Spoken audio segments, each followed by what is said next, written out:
Hey, Bob Trade Genius again, 15th of May, but there's so much to talk about today. And here's one thing that you should definitely pay attention to. So, the yield curve is the different differential of rates between the 3 month and the 10-year yield. Now, when you're lending somebody money and you lend it out to them for 10 years, you'd think that you'd want to get a higher interest rate than if you lent somebody money for just 3 months, risk factor, inflation, et cetera, et cetera, et cetera.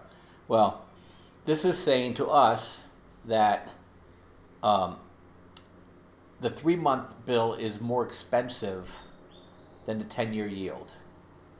And that's saying that the expectation out 10 years is that it's deflationary, or we're going to go into a recession. And some people think, like Christopher Whalen thinks, that actually the 10-year 3 month cross causes a recession because money's too tight and it's choking off the economy. But look at this thing. This thing has just been on a rail down. And then when the first time it happened here in March, into March, everybody said, oh, it doesn't cause a recession, yada, yada, yada. But a 6 month timer has begun. So they reanimated the yield curve. They made it positive, tried to tell everybody, hey, we're going into earnings, they're going to be great. Pump, pump, pump, pump, pump the market. They got it pumped, and it rolled right back over again. And now I think people are trying to pump it again, thinking that, hey, we're going negative here. Finally the Fed's gonna become more dovish, and market's going to go higher again. I think that's probably some of the reason why the market popped today, because the anticipation for Fed action.